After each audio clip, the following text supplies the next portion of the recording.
વડોદરા જિલ્લાના ડેસર તાલુકાની કુલ 16 તાલુકા પંચાયત બેઠકો પૈકી 4 તાલુકા પંચાયત ભાજપાના ઉમેદવાર બિનહરીફ જાહેર થતા ધારાસભ્યના નિવાસસ્થાને મુલાકાતે પહોંચ્યા હતા. તો ડેસર તાલુકામાં સ્થાનિક સ્વરાજ્યની 2 જિલ્લા પંચાયત અને 16 તાલુકા પંચાયતની ચૂંટણી યોજાવા જઈ રહી છે. ત્યારે ચૂંટણી ફોર્મ પરત ખેંચવાના અંતિમ દિવસે 4 તાલુકા પંચાયત સીટના ઉમેદવારે પોતાનું ઉમેદવારી ફોર્મ પરત લેતા ભાજપાના વચ્ચેસર, વરસડા, કડંચલા અને વેજપુરના મહિલા ઉમેદવાર કિરણબેન મહેતા બિનહરીફ જાહેર થતા ધારાસભ્ય કેતન ઇનામદારના નિવાસસ્થાને પિતૃવાડીએ સમર્થકો સાથે તેમની મુલાકાતે પહોંચ્યા હતા. તો બિનહરીફ વિજેતા કિરણબેન પ્રજા સાથે રહી ભારતીય જનતા પાર્ટીને સાથે પ્રજાલક્ષી કામ કરવાની ખાતરી આપી હતી. ત્યારે ધારાસભ્ય કેતન ઇનામદાર દ્વારા ડેસર તાલુકા પંચાયતમાં ચૂંટણી પૂર્વ ભાજપાના 4 ઉમેદવાર બિનહરીફને આવકાર્યા હતા અને 135 વિધાનસભા મત વિસ્તારની તમામ તાલુકા, જિલ્લા પંચાયત, નગરપાલિકામાં બહુમતીથી કમળ ખીલશે તેવો વિશ્વાસ વ્યક્ત કર્યો હતો. ભારત માતા કી જય. આપણા લોકલાડીના માનનીય ધારાસભ્ય શ્રી કેતનભાઈ ઇનામદારે મને મારા ઉપર ભરોસો કરી અને મને ટિકિટ આપી તે બદલ અમને દિલથી આભારી છું. અને આજથી જે સુધી હું જીવીશ ત્યાં સુધી ભાજપને પાર્ટીને વફાદાર રહીશ અને દિલથી કામ કરીશ, મારાથી બધા જ થતા કામ કરીશ.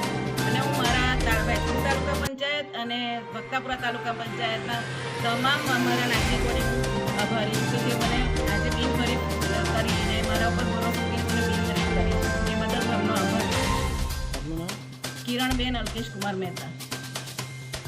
આજે ડેસર તાલુકા પંચાયત 4 તાલુકા પંચાયત 16 પૈકી 4 તાલુકા પંચાયત કડાટલા, વેજપુર, વરસડા અને વચ્ચે 4 તાલુકા પંચાયત બિનહરીફ થઈને ભારતીય જનતા પાર્ટીનો ત્યારે 16 તાલુકા પંચાયતમાં પહેલા જ દિવસ હજુ આવતીકાલથી તો પ્રચાર શરૂ થવાનો છે અને 4 તાલુકા પંચાયત બિનહરીફ થઈને તાલુકા ભારતીય જનતા પાર્ટી ખરેખર હૃદયથી તમામ મતદાતાઓનો, તમામ કાર્યકર્તાઓનો આભાર માને છે કે ભાઈ ભારતીય જનતા પાર્ટી પર ભરોસો મૂકી અને અમારા 4 ઉમેદવારને બિનહરીફ કર્યા છે.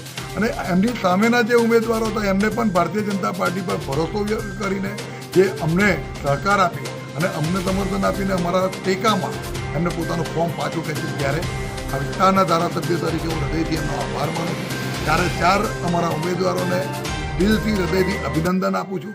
સાથે સાથે આવનારા દિવસોની અંદર હું 16 તાલુકા પંચાયત જે 12 તાલુકા પંચાયતની ચૂંટણી રહી છે અને અમારી ડેસર જિલ્લા પંચાયત અને શિહોરા જિલ્લા પંચાયતના 2 ઉમેદવાર તમામ ઉમેદવારો જીતવાના છે એવો વિશ્વાસ વ્યક્ત કરું છું. કેમ કે આ તમને અહીંથી જ ખબર પડે છે કે ભાઈ ડેસર તાલુકાની પ્રજા અને કાર્યકર્તાઓનો ઉમંગ, ઉત્સાહ અને આ કંઈક અનેરો જ છે. અને આ વખતે જ્યારે 24મી મતદાન થશે અને 28મી પરિણામ આવશે, ભારતીય જનતા પાર્ટીનો ભગવો સાવલી તાલુકો, ડેસર તાલુકો, સાવલી નગર તમામ જગ્યાએ સ્થાનિક સ્વરાજ્યમાં લહેરાવાનો છે એવો સંપૂર્ણ વિશ્વાસ છે. ફરી એક વખત 4 ઉમેદવારને હૃદયથી અભિનંદન, તેમજ જે લોકો એના પાછળ મહેનત કરી છે એમનો પણ હૃદયથી ખૂબ ખૂબ આભાર. ઇકબાલ લુહાર સાથે CN24 ન્યૂઝ, સાવલી.